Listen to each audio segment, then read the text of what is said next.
Please welcome with me Adrian Fritz from 21Shares. The stage is yours. Hello. Good morning, everybody. So first off, I don't know why I'm wearing a tie today. It's my first time on the crypto asset conference, and I guess I'm mistaken. So tomorrow you won't see me with a tie. My name is Adrian Fritz. I'm coming from 21Shares. Today, unfortunately, I only have 15 minutes. I'm first going to introduce our company real quick, and then we're going to dive into Web3 and how exciting it is.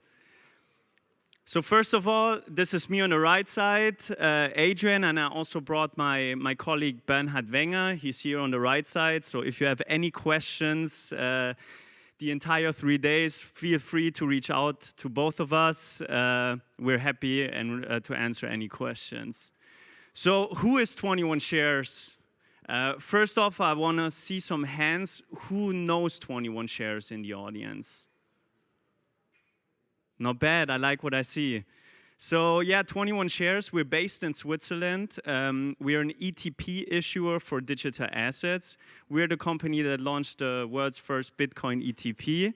And now we're 3 years old. We have, at the moment, more than 2 billion assets under management. We touched the 3 billion last year, but obviously it's as volatile as the markets. And at the moment, we have the world's largest ETP offering with 29 different ETPs. So what do we do? The problem is, for institutional investors, family offices, independent asset managers, it's really hard to invest in cryptocurrencies. I mean, it's still a gray zone in terms of regulation. There's questions for custody, taxes, and so on and so forth.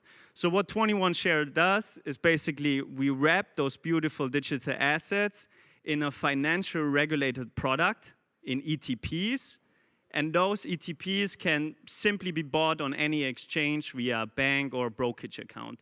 Super easy. And that's why they're so popular with traditional investors. So you buy your Apple stock, you buy your Tesla, or any other equities or other securities, and you can also buy our ETP products. And that's why we do this bridge between the traditional finance world and the exciting crypto asset world. Here's a quick overview of all the products that we have. We have more than 20 single trackers. We have 7 baskets. And we have the world's only Bitcoin short ETP. I think one is missing. We recently launched Phantom, but as you can see, it's a massive product offering. Okay, but I want to really say today it's not about our company. You can ask questions about our products later. We really want to dive into Web3. Me personally, I work for the research team, and the research team is like the centerpiece of our company. Because we believe that all those traditional investors, and there's still a lot of misunderstandings, misconceptions in society and for investors, and that's why we think education is really key. We put research at the forefront, and it is for free, and it will always be, because we think education is key, and in the spirit of cryptocurrency, it should be available to everyone. Today's topic is about the state of crypto, Web3. It's called State of Crypto because we recently launched our newest magazine. On a quarterly basis, we release a research paper. This one's is 80 pages heavy, so it's quite a biggie.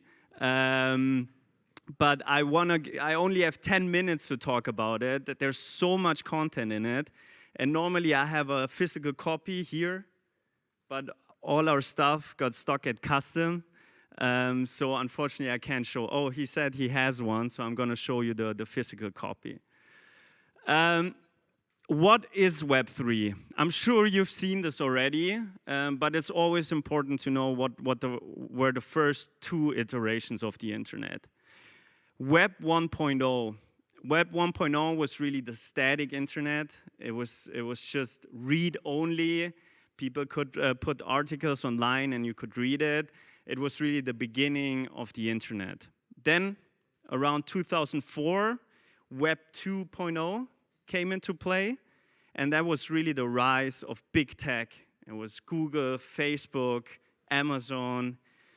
It gave us a lot of good things, social media, for instance, or a lot of interaction. We could start interacting with people on the internet. We could upload videos, content, articles. It's really the internet we're living in today. The problem was, as a price, we had to pay with our privacy.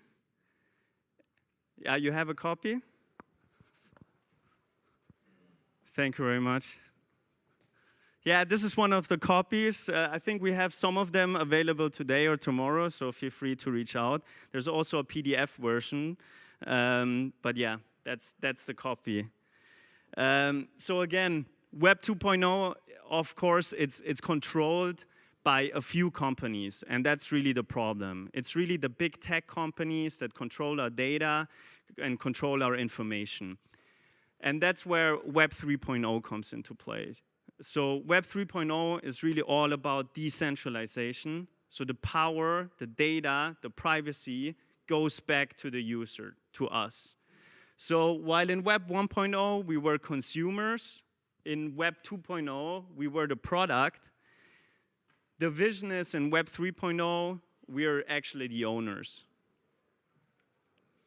So, but what is Web 3? I don't know if you ever tried to Google Web 3.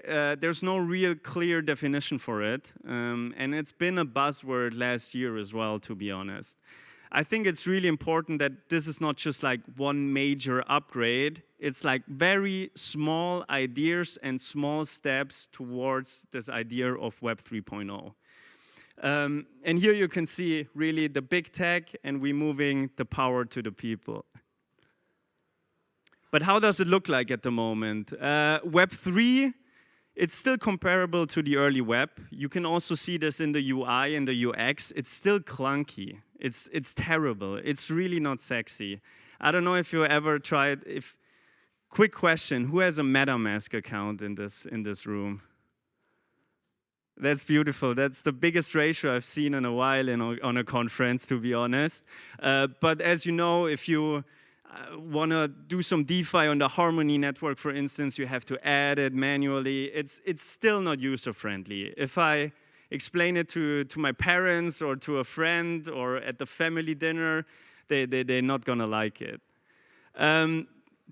But what's really important, there's a lot of attraction of top talents. We see a lot of people going from big tech to Web 3. Alone in the last year, 67% of all the developers working in Web 3 joined in 2021.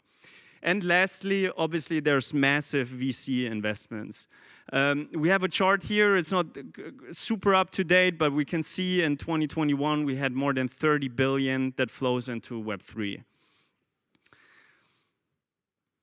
But what is Web 3 and what does cryptocurrency do in Web 3? So Web 3 really is based on decentralization and therefore on blockchain technology and on cryptocurrencies. I just picked a few topics that we discuss in our magazine. Unfortunately, I don't have a lot of time to go in depth, but I'm just going to talk about it briefly. First off, we see a trend for layer 1s in scalability.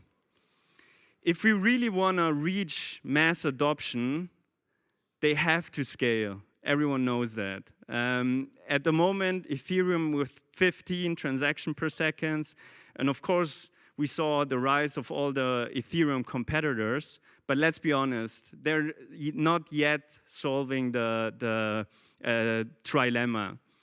The problem is, none of them is battle tested yet. Solana had a couple outtakes. They're very centralized. They just have a few validators compared to Ethereum, which is the big one, but still slow transaction throughput and so on. But we think this will improve. A lot of times people ask us, what is with all those layer 2 solutions, with Polygon? Will they cease to exist once Ethereum, for instance, goes through its update? We think they still will. We need layer 2 solutions and scaling solutions in order to compete with Visa, MasterCard, and all those other payment solutions. Second off is data storage. Data storage is absolutely fascinating. As you might know, most of the UI and the UX of all those DeFi applications, for instance, they hosted on centralized web servers. Most of them are hosted on AWS. I think a couple months ago we had an outage and Instagram, Facebook, and so on went offline. And also DeFi applications like DYDX went down. Of course, here we're talking not about the smart contract itself, but about the UI. And if we really want to, again, gain this mass adoption, we need to make sure we move to a decentralized cloud storage. And here we have solutions like Filecoin or Arweave that we heard earlier.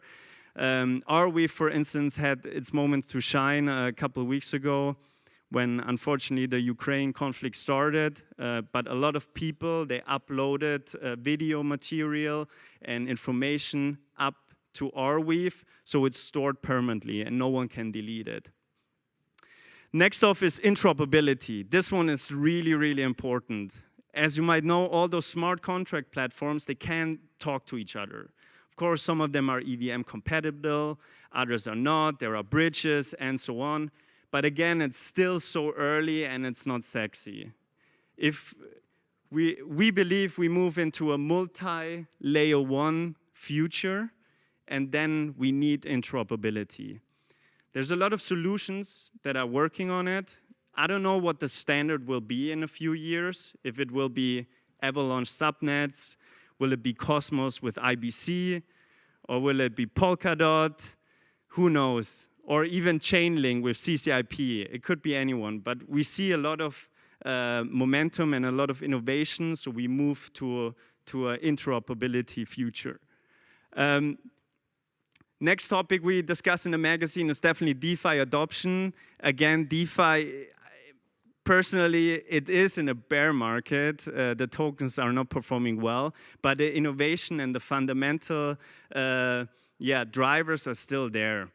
Obviously, when we talk about 20% APY up to 500,000 APY on Wonderland, those institutional investors, they want a piece of that. And we start seeing like some adoption here. For instance, one project is Aave Arc. Aave Arc simply uses the algorithm, the protocol, and puts it in a regulated framework. And our colleagues from Fireblocks, for instance, they do the onboarding with AML, KYC, and so on. So I think they start with 30 companies. They can start interacting with DeFi and enjoying all the benefits while being in a regulated framework. And this is a trend we will see to continue. Next off, NFT and the metaverse. I think we have a panel about this later. So I don't want to lose too much time on that. I also don't want to go on a Gary Vee rant here on stage. But I truly believe that NFTs, they start off with a stupid use case, like the iPhone. I remember the first iPhone I had. The first 2 apps that I had was a fart pillow and a beer app. When you tilt it like that, it looked like I'm drinking beer. So it just shows 10 years later, no one could have a life without a smartphone. That's the same with NFTs. We think it will be invisible in a few years, and everyone in this room will own an NFT because it becomes an essential part of Web3 infrastructure. Every plane ticket, every event ticket, every, land registry will be an NFT.